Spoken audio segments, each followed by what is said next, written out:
अरे बाप रे, आओ बचाओ रे, ये पुड़िया है या कोई बिजली का खंबा? इसकी हड्डियों में इतनी ताकत कहां से आई? क्यों रे छोरे, शहर का गुंडा बनता है और अखाड़े का पहला दांव ही भूल गया। इसे कहते हैं असली पटखनी। वाह दादी, मारो और मारो इन्हें। पहलवान जी, इन गुंडों को आज सबक सिखाकर ही दम लेना, छोड़ना मत किसी को। मिनटों के भीतर वो पूरा इलाका गुंडों की चीखों से गूंज उठा। उनका सारा गुरूर मिट्टी में मिल चुका था और वे अपनी जान की भीख मांगते हुए वहां से दुम दबाकर भागे।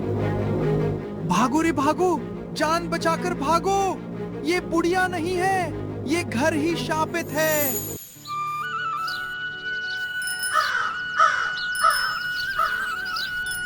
कुछ चेहरे जितनी मासूमियत ओढ़े होते हैं, उनके पीछे का सच उतना ही हैरान कर देने वाला होता है। जो सोफे पर बैठी ये लाचार बुजुर्ग महिला दिखाई दे रही है, इन्हें जरा ध्यान से देख लीजिए, क्योंकि इस शांत दिखने वाले चेहरे के पीछे एक ऐसा अतीत छिपा है जिसकी सच्चाई अच्छे अच्छों के होश उड़ा दे। हाय राम, ये घुटने तो अब मेरा साथ ही नहीं दे रहे हैं। इस बेलन से पैरों को थोड़ा सेक रही हूँ, पर आराम कहाँ मिलता है इस बुढ़ापे में। अरे दादी, डॉक्टर ने आपको चुपचाप आराम करने को कहा है ना। आप ये पैरों पे बेलन चलाना बंद करो और आराम से बैठकर बस भगवान के भजन सुना करो। बिट्टू नहीं जानता था कि वो जिसे आराम करने की सलाह दे रहा है, वो बहुत जल्द इस शांत घर को एक नए रंग में बदलने वाली है। और आज एक ऐसा राज खुलने वाला है जो 50 सालों से इस बूढ़े शरीर में कैद है। ठीक है बेटा, तू कहता है तो भजन ही सुन लेती हूँ। जरा जा, आंगन में जो मंदिर की घंटी है उसे बजा दे। पूजा का वक्त हो गया है। लो दादी, अभी घंटी बजाता हूँ। अरे बाप रे, ये क्या? ये चेन तो अचानक टूट गई। दादी हटो, घंटा गिर रहा है। 50 किलो का वो भारी घंटा सीधे नीचे गिरा। सब कुछ खत्म होने में बस 1 सेकंड का फासला था और बिट्टू की चीख हवा में ही रह गई। लेकिन तभी जो हुआ, उसने सबको हैरान कर दिया। अरे बिट्टू, पीछे हटो। दादी, ये क्या देख रहा हूँ मैं? आपने इतना भारी घंटा सिर्फ एक हाथ से हवा में ही पकड़ लिया। ओए, ये क्या हुआ? मुझे खुद समझ नहीं आया बेटा। लगता है इस घर में किसी भले भूत ने मेरी मदद की है। भूत? शांति देवी ने सच को छुपाने के लिए एक कहानी तो गढ़ दी, लेकिन जो ताकत अभी हवा में दिखी थी वो किसी आम इंसान की कल्पना से परे थी। वो राज अब बाहर आने के लिए तैयार था। थोड़ी ही देर में रसोई के भीतर की हलचल बढ़ने लगी। एक 80 साल की बुजुर्ग महिला के हाथों में अचानक वो ताकत और फुर्ती आ चुकी थी जो बड़े बड़ों को हैरान कर दे।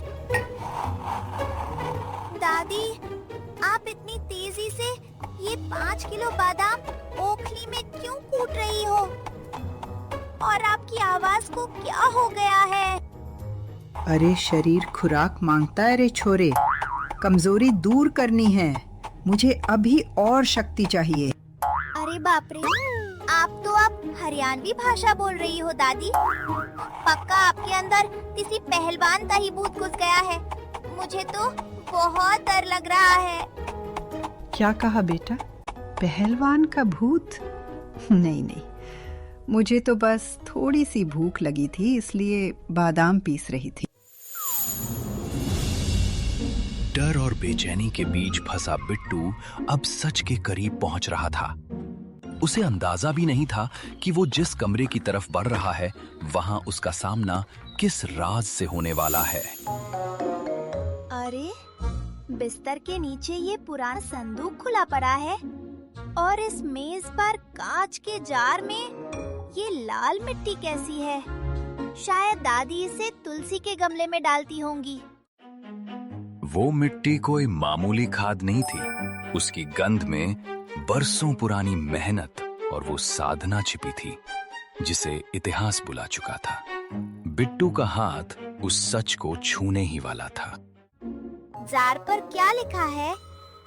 हाँ, नू मा न ग ढ की अ खा डा में टी। अरे, अखाड़े की मिट्टी ये दादी के कमरे में क्या कर रही है? उसे हाथ मत लगाना बिट्टू, वो मेरे अतीत की सबसे कीमती यादें हैं।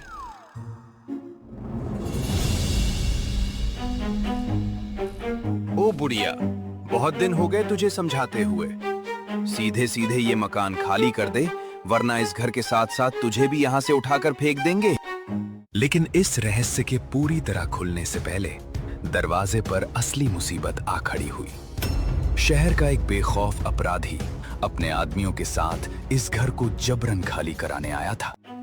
अरे बेटा, मैं इस उम्र में अपना ये पुराना घर छोड़कर कहाँ जाऊंगी? मुझ बूढ़ी औरत पर थोड़ी दया करो बाबा, दया करो। दया? हमारे पास दया नाम की कोई चीज नहीं है बुढ़िया। यहाँ सिर्फ धक्का मिलता है। चल हट पीछे। ओए छोरे, सीधे सीधे कह रही हूँ, चला जा यहाँ से, वरना जिंदगी भर पछताएगा। अरे ओ गुंडे भाई, जल्दी भागो यहाँ से। दादी को गुस्सा आ गया है। इनके अंदर का पहलवान अब जाग चुका है। और फिर देखते ही देखते वो शांत आंगन एक जंग के मैदान में बदल गया। वो कमजोर दिखने वाली महिला अचानक एक ऐसी ताकत बन चुकी थी जिसके सामने वो वजनी गुंडे मिट्टी के खिलौने साबित हो रहे थे। अरे बाप रे, आओ बचाओ रे! ये पुड़िया है या कोई बिजली का खंबा? इसकी हड्डियों में इतनी ताकत कहाँ से आई? क्यों रे छोरे, शहर का गुंडा बनता है और अखाड़े का पहला दांव ही भूल गया। इसे कहते हैं असली पटखनी। वाह दादी, मारो और मारो इन्हें। पहलवान जी, इन गुंडों को आज सबक सिखाकर ही दम लेना, छोड़ना मत किसी को। मिनटों के भीतर वो पूरा इलाका गुंडों की चीखों से गूंज उठा। उनका सारा गुरूर मिट्टी में मिल चुका था और वे अपनी जान की भीख मांगते हुए वहां से दुम दबाकर भागे। भागो रे भागो, जान बचाकर भागो! ये पुड़िया नहीं है, ये घर ही शापित है। दोबारा इस तरफ कदम भी मत रखना, वरना अगली बार इस आंगन को तुम्हारा असली अखाड़ा बना दूंगी। दादी, वो गुंडे तो जान बचाकर भाग गए, पर इस पुराने संदूक के अंदर ये चमकती हुई चीज क्या है? अब वो लम्हा आ चुका था जब इस सन्नाटे को चीरकर वो आखिरी सच बाहर आने वाला था। संदूक के सबसे निचले हिस्से में एक ऐसी धातु चमक रही थी जिसने सबको चौंका दिया। इस पर तो लिखा है Shanti Devi, 1917 national wrestling champion. अरे बाप रे दादी, इसका मतलब आप खुद एक बहुत बड़ी पहलवान थी। हाँ बिट्टू, कोई आत्मा वात्मा नहीं थी मेरे अंदर। वो तो बस अपने इस प्यारे घर को बचाने के लिए मैंने अपना थोड़ा सा पुराना हुनर बाहर निकाला था।